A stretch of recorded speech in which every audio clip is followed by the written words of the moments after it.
대통령 선거를 엿새 앞둔 오늘부터 실시되는 여론조사는 결과 공표가 금지됩니다. 그리고 어제 마지막 TV 토론도 끝이 났죠. 이제는 남은 TV 토론도 없고 그리고 새로운 여론조사 결과 발표도 없습니다. 자, 이런 가운데 어제까지 조사됐던 여론조사들이 오늘 쏟아져 나오고 있습니다. 자, 그 가운데 몇 가지를 저희가 추려봤습니다. 특히 조사 방법이 다양하기 때문에 조사 방법을 대표적인 방법 한두 가지를 저희가 구별해서 정해봤고요. 또 한 가지 최근의 조사가 반영된 여론조사들로 꾸며봤습니다. 자, 지난 일요일부터 어제까지 3일 동안 실시한 여론조사 결과인데요. 이재명 후보가 45%, 김문수 후보가 36%, 이준석 후보가 10%로 조사됐습니다. 특히 이재명 후보와 김문수 후보 간의 지지율 격차는 9%포인트 차이입니다. 자, 또 다른 여론조사 추이를 보겠습니다. 이재명 후보의 경우는 50% 지지율이 깨지는 듯하게 보이고 있습니다. 50%에 일단 육박한 모습은 그대로 유지하고 있는 모습을 볼 수 있고요. 김문수 후보도 30%대 후반을 유지하고 있는 모습을 볼 수 있습니다. 자, 그리고 이준석 후보의 경우는 한 자릿수에서 두 자릿수로 올라선 추세를 유지하고 있습니다. 자, 보수 진영의 단일화는 사전투표 전날인 오늘이 이제 마지막 기회라고들 보고 있습니다. 사실상 어렵다는 해석이 지배적인데요. 하지만 그럼에도 불구하고 이 막판 상황이 어떻게 급변할지는 또 아무도 알 수가 없는 게 선거겠죠. 자, 어제까지 실시된 여론조사에서는 김문수 후보로 단일화했을 경우에는 이재명 후보와의 격차가 3%포인트 차. 중요한 건 단일화했을 경우를 전제한 여론조사입니다. 그리고 이준석 후보로 단일화했을 때는 이재명 후보와의 격차 9%포인트 차로 나타났습니다. 자, 이제 6월 3일 선거 당일 투표가 마감되기 전까지 민심이 어디로 향하는지는 수치로 볼 수 있는 방법은 없습니다. 다만 역대 대선들을 뒤돌아보면 공표 금지 직전에 나왔던 조사에서 1위 했던 후보가 승리를 거두는 경우가 대체적으로 많았다. 그렇기 때문에 이번에도 그 추세가 유지될지 아니면 상황은 언제나 다르기 때문에 이번은 과거와 또 다르게 될지 아무도 예측할 수 없는 것 같습니다. 일단 어떻게 보십니까?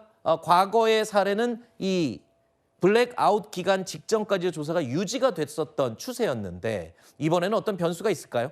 과거의 사례는 과거일 뿐이죠. 일반적으로 대선 후보들은 이제 선거일이 다가올수록 변수를 통제하고 변인을 최소화하는 데 집중을 하게 됩니다. 그렇기 때문에 과거에 이제 블랙아웃 기간에 돌입하고 실제로 선거 결과를 확인해 보면은 여론조사 결과가 다르지 않더라라고 하는 경우가 대부분이었습니다만 이번 선거는 이미 어제 3차 TV 토론에서부터 대형 변수가 발생을 했죠. 모든 여론조사 기관들이 조사를 마감한 시각에 이준석 후보의 대형 설화가 발생했습니다. 이것은 정말 너무나 민망하고 낯뜨거운 내용이고 우리 청소년들에게조차도 유해한 내용이기 때문에 제가 그대로 옮길 수가 없습니다. 심지어 많은 방송사들이 묵음 처리를 하거나 삐 소리를 넣고 있을 정도인데 그런 그 이준석 후보의 설화로 인해서 지금 저 화면에 보고 계시는 이준석 후보의 지지율은 남은 기간 동안 그대로 유지되기가 매우 어려울 걸로 보입니다. 그렇다면은 아래로부터의 단일화가 시작이 돼서 이준석 후보로부터 이탈한 표는 결국에는 이재명 후보가 당선될 경우 만들어질 위험한 세상을 막기 위해서 야권에서 가장 앞서 있는 김문수 후보 쪽으로 모이지 않겠는가라고 하는 예상을 해볼 수가 있고 그렇다면 남은 6일의 블랙아웃 기간 동안 변수가 없는 것은 아니다. 역대 대선과는 다른 환경이 펼쳐질 수 있다라는 말씀을 드립니다. 네, 이건 물론 송영훈 대변인님 개인 의견을 전제로 이제 분석 의견을 내주신 것이고요. 이런 표현을 하셨어요. 아래로부터의 단일화. 그러니까 표심을 가진 유권자들의 이 마음이 이 단일화의 효과를 낼 것이다. 뭐 이런 표현인 것 같은데 어떻게 보십니까? 그럴 가능성은 저는 없다고 생각합니다. 아, 그래요? 그러니까 사표 방지 심리로 인해서 원래 좀 군소 후보를 지지하던 사람들이 막판에 마음을 바꾸는 그런 그런 기대를 그런 희망을 국민의힘에서는 끝까지 가질 거라고 생각을 합니다만 제가 생각하는 이준석 후보의 지지층은 상당히 견고합니다. 그리고 지금 어제 설화가 있었던 건 분명하고 그 설화로 인한 변화들을 사실 이제 예측할 수 없게 된 것도 사실이죠. 근데 이준석 후보의 지지층에서는 뭔가 이런 그 설화로 인한 뭐 젠더 감수성이나 이런 거에 민감한 층이라기보다는 그런 거에 좀 그렇게 큰 영향을 두지 않는 지지층이 저는 많다고 보기 때문에 그런 걸로 인해서 어제의 설화로 인해서 지지층의 변동이 그렇게 크지는 않을 것이다. 그렇기 때문에 사실 앵커께서 말씀하신 것처럼 대선 본 기간 동안에 뭔가 지지율에 큰 변동이 있는 건 사실 대선 TV 토론이 유일하거든요. 그러니까 네. 가까운 예로 찾아보더라도 2017년 대선 때도 안철수 후보가 TV 토론에서의 뭔가 설화로 인해서 뭔가 지지율이 하락했던 경우 그 정도 설화 이외에는 사실 TV 토론을 제외한 뭔가 특별한 변수로 인해서 지지율이 크게 변동되는 사례는 없었기 때문에 네. 민주당 입장에서는 지금 마지막으로 발표된 지지율이 이제 투표장으로 향해 주기만 한다면 지지층이 최종적으로 표를 행사해 주기만 한다면 이 지지율이 그 실제 득표로 이어질 수 있다고 생각하기 때문에 큰 변수가 없는 상황 속에서 저희는 득표율을 높이기 위해서 투표율을 높이기 위한 운동에 남은 기간 매진할 거란 말씀드리겠습니다. 알겠습니다. 이 또한 역시 개인적인 의견을 전제로 분석 의견을 내주신 거고요. 자, 이재명 후보가 여론조사에서 줄곧 1위를 계속 유지하고 있습니다. 하지만 민주당은 여전히 경계를 늦추지 않고 있죠. 사전투표 전날인 오늘까지 중도 표심 잡기에 집중하겠다는 입장입니다.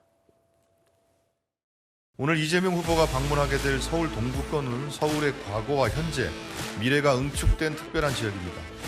도시의 오랜 역사와 삶의 터전의 모습을 이어가면서도 청년들 끊이지 않는 활력의 도시로 탈바꿈 해내겠습니다. 무너진 지역 경제에 숨을 불어넣고 망가진 골목 경제와 민생을 다시 살릴 후보가 누구인지 판단해 주시기 바랍니다. 앞으로 민주당이 지향하는 중도 보수 강화의 영역에서 오히려 국민의힘이나 또는 제3지대들에도 훨씬 더 의미 있는 영역의 씨앗으로서 발전을 할 것이다. 자, 어제 저희 채널A가 보도한 내용을 근거로 드리는 말씀입니다. 민주당이요, 중도 성향의 당원 80만 명을 콕 집어서 골라내서 일일이 전화하고 설득하고 있다. 심지어 1대1 대면 설득까지 하고 있다는 이야기가 전해졌습니다.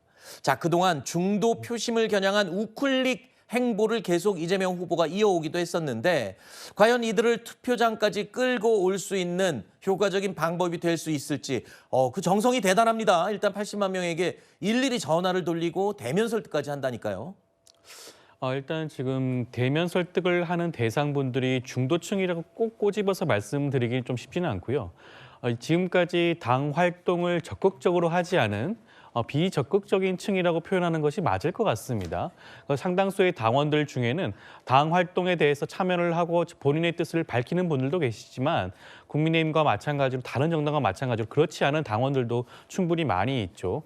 이번 대선은 끝까지 긴장을 늦출 수가 없습니다. 앞서도 지금 선거를 불과 며칠 남지 않았음에도 불구하고 여전히 단일화 가능성 얘기가 오늘까지도 나오고 있지 않겠습니까? 네. 그리고 사표 방지 심리라든가 여러 가지 그런 이슈가 남아있기 때문에 끝까지 긴장의 끈을 놓쳐서는 안 되고요. 그렇다고 한다면 지금 우리 민주당 당원들 중에 아직까지 적극적으로 나서거나 활동하지 않는 분들을 대상으로라도 적극적으로 투표장에 나서기를 촉구하는 그런 1대1 대면 전화라든가 설득 작업이 굉장히 중요한 것으로 보여지고요. 저는 이런 설득 작업이 이번 투표장에 많은 분들을 투표장을 나설 수 있게 하는 그런 큰 효과도 줄 수 있는 그런 모습도 있지 않을까라는 생각이 듭니다. 알겠습니다. 자, 민주당은 일단 중도 표심으로 분류되는 사람들한테 집중을 하고 있다면 반면에 김문수 후보는요, 오늘 보수의 텃밭이죠. TK와 PK 지역을 다시 찾았습니다. 오늘 오전에 경남 창원을 찾은 김문수 후보는요, 유세 발언 도중에 박정희 전 대통령을 또 언급했습니다. 앞으로 절대 계엄 같은 거 저는 안 한다고 약속을 드렸죠.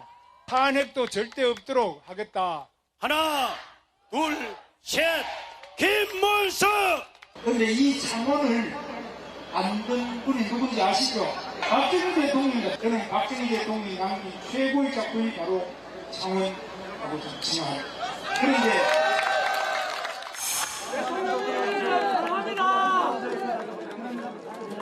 나라가 어려우니까 아버지 생각도 많이 나고 김문수 후보께서도 이곳을 다녀가셨다는 이제 소식 뉴스를 듣고 그냥 저도 문득 그냥 나도 가고 싶다 그런 생각이 많이 들어서 이렇게 오게 됐습니다. 지난 주말 김문수 후보의 생가 방문에 이어서 그 박정희 전 대통령이 생가 방문을 했죠. 그리고 어제 박근혜 전 대통령이 또 같은 장소를 방문을 했고, 그리고 또 이명박 전 대통령과 오찬까지 함께 김문수 후보가 같이 했거든요.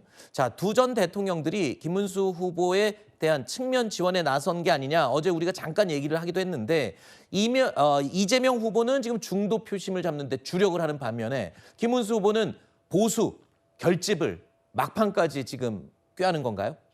일단은 김문수 후보가 경선에서 8명 중에 1명이었을 때는 어떻게 보면은 가장 강성으로 분류가 되었던 후보였습니다. 그런데 저희 당의 얼굴로서 최후의 1명이 된 이후에는 중도 확장적인 목소리들을 내고 있거든요. 비상계엄에 대해서 2차례 정도 정식으로 또 국민들께 사과를 하기도 했었고, 이번에 당원 개정 절차가 지금 진행이 시작이 되었는데, 여기에 있어서도 대통령의 당무 개입을 금지한다라든지 이런 것들이 우회적으로 윤석열 전 대통령 과의 절연 이런 것들을 이야기한 것으로 보입니다.